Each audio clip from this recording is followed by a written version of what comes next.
феериясы өткізіледі. Енді биыл Аралдың 100 жылдығы деп жатырмыз. Арал қаласының 100 жыл толады. Сол мерейтойға арналған Аралдың қазіргі қасіретін, бұрынғысы мен болашағын жырлау керек. Екінші, Ғалидың 100 жылдығы. Соның бір жас ғұмырын жарқылдап өткен. Соған да арнап өлең шығардыңыздар. Енді аудандық ақындар барлығыңыз келіп отырсыздар. Қазір пікірлеріңізді айтыңыздар. Күндерді ояққа жолдауға жіберуге болады. Қай өлең дұрыс тақырыпқа сай.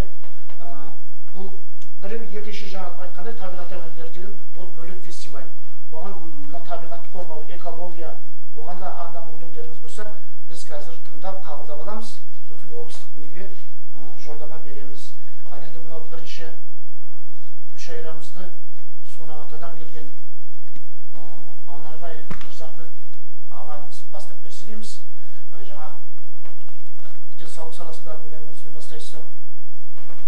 Ақ қанаты ұқсаған қанатына, ақ періште кіргенде палатаға, ұмытасын мен деген тән жарасын, жапырақтай сарғайған қарашада, бірі көрер науқастың күйіне де, жанға дават шаншиды бірі ине, арпалыс шақ артта қап келтіреді, күдер үзген тірлікті иініне, үймелейді жаныңа жарғыздей, кимелейді қалсырап, бәрі бірдей, Гиппократ антына берік болған, адал жандар көп болса дәрігердей, таусылған ба пенденің бір арманы, сендер барда көктейді құмар бағы, алғаш байлық денсаулық дейді қазақ, денсаулыққа ел басы жыларнады.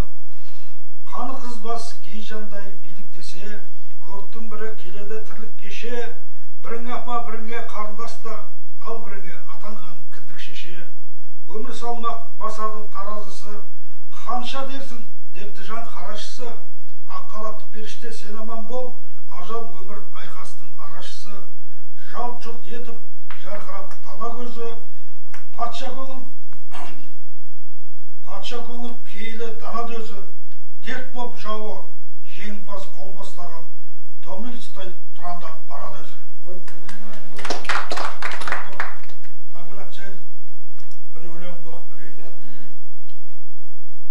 Табиғат жерге төседі кілем дәп-дәуір, көктауға жаққа көшеді бізбен, әуеде бұлттар ақ бауыр, жағаға тып егін созып, дәренің тентек толқыны, жеделі тоғай жиегін кезіп, жүреді беппіз сол күні алғаш бетіңді өпкем, қызарып жүзің бір жанды, ақ жамыр болып шешілді көктем, бір сені бәлкім қызғанды, армандар ұшты қанатын қағып, туған жер дәйім қолдасын, тұйықталды біздер баратын бағып, дәріға тіреп жолбасын, қайтсам ба деймін сол күнге барып, көрсемді күнде тұлғанды, өтсем бе деймін толқынды жарып, қайқып сені сырғанды.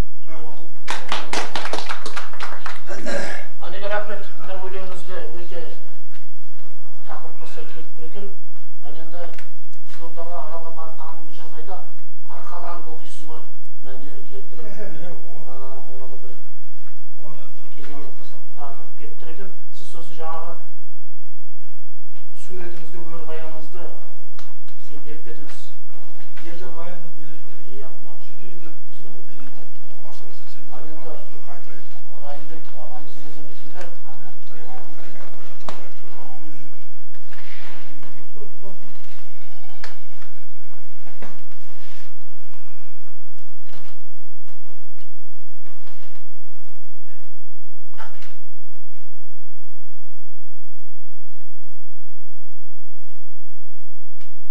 Ақындар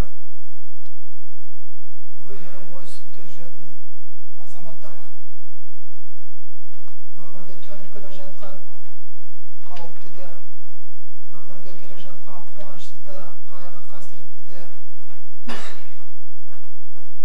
бұрын сезетін ақындар болып есептеймін. Ақын болып танылу үшін бір жасаған өмір адамның бір 100 жылдық өмірі жеткілікті бола бермейді.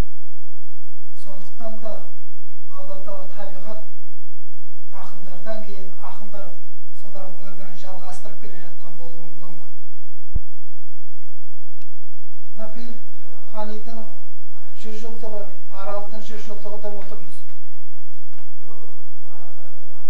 алғашқы жастардың қасірет шеккен кезде арал көтерілсе, алғашқы экологиялық апатқа ұшырап тұрған кезде аралдың 100 жылдығына қарсаңында аралдың қайсар халықтары мынау табиғаттың дүлеймесіне дауылдыға қарай қасқайып еңбек етіп жатса, ақындар солар жөнінде жырламағанда нені жырлайды?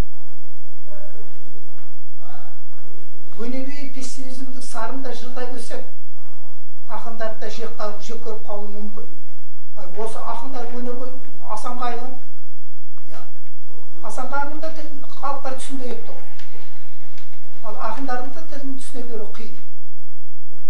Сондықтан кейбір ақындар жаңа пессимизмдік рухта жазып жатса, ойлайды осы. Пәленшені қойшы осы. Өмірі жаңағы көжеге өкпелеген бала сияқты жазатта отырады осы. Ақынның ешқандай түзуі жоқ, түзу болса ақын болмайды. Оқтаудай мына үстелдің үстінде болса ақын болмайды. Ақын халыққа жақын болу үшін, оның қисығы қаңыры болу керек. Қисық қаңыры жер болмаса, ақын ары қарай, ақын өлеңі ары қарай, ақынның көңілі ары қарай түзу болмайды. Мен сезгенім осындай. Әнеке солай шығады. Қызым солай болу керек. Сондықтан кейбір кезде ақындар жаңағы сынап жатса, мінеп жатса, оған айтпағының қажеті жоқ. Ол өзінің жеке құлқыны үшін емес, халықтың қамы үшін, болашақ үшін өзінің өнерін төгіп жатыр. Ауылдың әминасы қалай, осылай ма? Өнер сол қамышын төгесін. Мінекей ақындар, өнер адамдары сахнаға шыққан кезде дүниенің барлық ғаламат ауыртпалығын ұмытып кетеді де, халықтың көңілінің ішіне кіріп алады да, халықтың тіліменен ары қарай сөйлей жөнеледі. Ақын да, әнші де, жалпы өнер адам солай болып есептеледі. Бірақ сол өнер адамдардың жақсы болып көрініп, жарқырап, жұлдыздай жарқырап шығуы өте қиын. Біздің ең кемшілігіміз өлгеннен кейін іздейміз адамды. Пәленшеміз осындай еді, сұмдық еді. Мен осындай еске түсіру, әйтпесе бір өлең оқитын кездерде бірінші өзімнің жанымдай жақсы көретін әншім Бексұлтанға соқпай кете алмайды. Бексұлтанның өзі тірі кезінде де маған айтады, әреке әншінің айды бір оқып жөніңізші, сосын ары қарай мен бір көстіп көрейін дейді. Сондықтан мен бірінші рет жаңа табиғаттың денсаулыққа соқпай тұрмай тұрып, мәдениетші Бекемді бір еске түсіріп жүрсін. Әншінің бар. Бұлдай боп сайраған үнің тәтті, ұялап жан жүректен орын тапты, қатарыңнан артық туған әншінің май асқақтаған әнжірің елге жақты, Ақбаяннан сусындау әншір қашай, делебесін қоздырса әңгімардың, ақ күлімге салғанда рақаттанып, ақшолпанды аймалап деміңді алшы әншінің майын. Әміре мен Нарпайдың көзіндейсін, әншір Қазақ Манарбектің өзіндейсін, жанға шуақ әндерің бойға қуат, айбатыңмен ақан сердей көрінгейсін, кездеспесең халқыңды сағынасын, көрмегендер нақ бүгін таныбасын, құйып қойған алтындай мүсініңді кеудесінен жұлдыз қылып тағып алсын. Ақбаяннан сусындау әншір қашай, делебесін қоздырса әңгімардың, ақ күлімді салқанда рақаттанып, ақшолпанды аймалап деміңді алшы әншінің ай деп шырқаған кезде шабыттанған Бекең ағай Ақбаян, Ақгүлім, Ақшолпанды шырқай жөнеледі.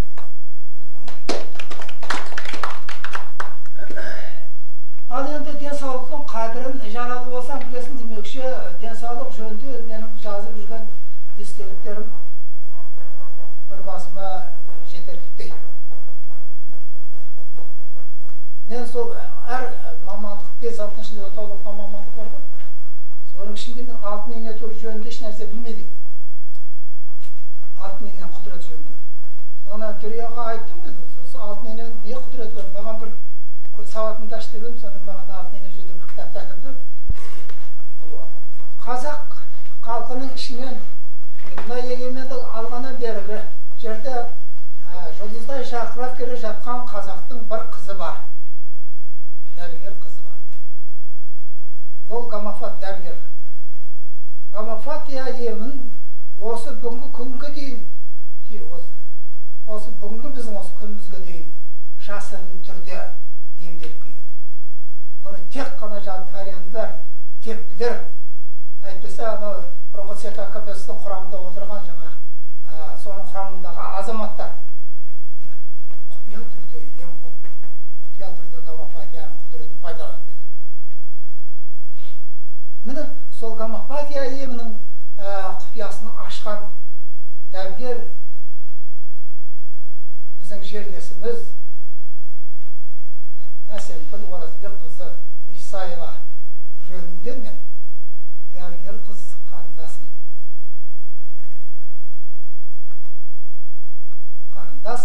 Алғашқы Қарлығашым деген өлең жаздым. Оның әнін Өмірбек Мәрсәлиев жазды.